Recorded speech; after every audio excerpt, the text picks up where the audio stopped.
Akkam jirtan hordoftoota keenya har'a kan argamnu godina Baalee Bahaa Aanaa Laga Hidhaa magaalaa guddattuu Bahimatti waajjira isaanii isin agarsiisuudhaaf waajjirri kun akkuma beekamu akka aanaatti sadarkaa tokkoffaarra jira. Kana fakkaata waajjirri magaalaa guddattuu Bahimaati. Dhugumaan baay'ee namatti tola. Bulchiinsa magaalaa guddattuu Bahimaa obbo Abdulfattaa Tayyib, itti aanaa isaanii immoo obbo Muzammil Qamar, akkasuma kan paartii obbo Awwal guddaa galatoomaa. Akkas hawaasni illee hundinuu qaamni mootummaa kan aanaa akka godinaa hundi galatoomaa jechuu barbaanna. Ulaalee isaanii takka takka meesin lakkoofsa tokko waajjira hojii raawwachiisaa gandaa magaalaa guddattuu Bahimaati. Lakkoofsi lama immoo waajjira paartii badhaadhina damee ganda magaalaa guddattuu Bahimaati. Asumaan isteeppii itti aanutti dabarra. Waajjira itti aanaa hojii raawwachiisaa fi itti gaafatamaa diinagdee ganda magaalaa guddattuu Bahimaati. Lakkoofsa 3. Lakkoofsa 4 waajjira hawaasummaa ganda magaalaa guddattuu Bahimaati. Isteeppii 5ffaatti waajjira bu'uuraalee misoomaa ganda magaalaa guddattuu Bahimaati.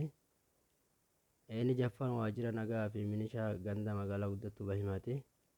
Inni 7ffaan immoo waajjira 7 kutaa galii sassaabaati. Lakkoofsa 8 kutaa sarvaraati. Bulchaa keenya isin jaallanna jechuu barbaanneeti. Akkasuma muummichi ministeera keenya Abiyyi Ahmad, akkasuma pirezidaantii naannoo Oromiyaa obbo Shimallis Abdiisaa. Akkaataa koriidarii magaalaa guddattuu Bahimaa kana fakkaata. Magaalaa keessa akkatti koriidarii fi karaa keessallee ni jira. Dhugaa dubbachuuf bulchiinsa magaalaa guddattuu Bahimaa obbo Abdulfattaa Tayyib hedduu galatoomee jechuu barbaanna. Akkana irratti ilaalla akkatti sirreessaa jiranii hojii qabatamaan itti jiranii. Brother, eenyu si nyaame? Firoomsaa Qacalee naan jedhanii. Firoomsaa Qacalee jedhamta. Qo'i koriidarii kana akkatti sirraa'u kanaaf magaalaa guddattuu Bahimaa tana maal yaada qabdamee haala duraaniitiif haala ammaa wal qabsiisee natti. Yeroo duraanii karaan daandiin xiqqaa baay'ee xiqqaadha.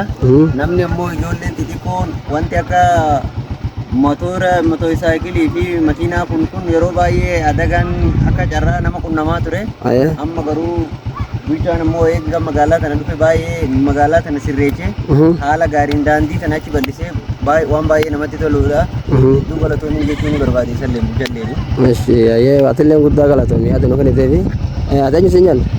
Kan maqaan kiyya Istiidiyoo Boolteenya. Mee magaalaa kana haala duraaniitiif haala ammaa wal qabsiiftee yeroo ilaaltu mee yaada maal qabda haala duraaniitiif haala ammaa irratti? Amma yeroo duraanii karaa kun akkatti bal'atinitti mootoosaayikilii makiinaa fi haga gaarii harreetitti asitti daa'imatti buutee daa'ima miidhaa turte. Kanaaf amma bulchaan keenya haa galatoomanii eega magaalaa kanatti waan guddaa hojjetanii karaan akkatti bal'ate rakkoon takka nu hamne eegasi. Akkasuma yaada nu kennite guddaa galatoome akkana fakkaatti ilaalla koriidariin magaalaa teenya magaalaa guddattuu Bahimaati. Caasaa keenyallee akkasuma hawaasa magaalaa tanaatii fi naannoo ishee hunda guddaa galatoomaa jechuu barbaanna.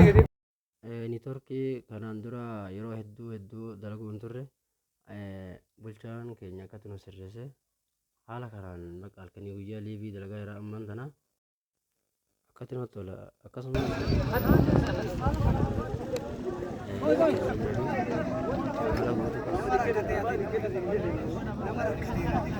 daawwiin keenya akkuma itti fufetti jira. Ammaan tana immoo piroojeektii horsiisa lukkuutii fi akkasumas gabbisa yookiin furdisa loonii isin daawwachiisuuf deemaa jirra. Sammuunuma jalqabee yookiin gadana jalqabee amma immoo parsantii xumura dhagahuudhaaf deemaa jira. Akkanaatti ilaala akkatti dhagaa mastubee jira. Kun akkatti yeroo ariifannaan dalagaa jiranii biyyaallee ashaawwan kana keessa saamee seenee isin daawwachiifna. Jala koottaa isin jenna keessa illee kana fakkaata.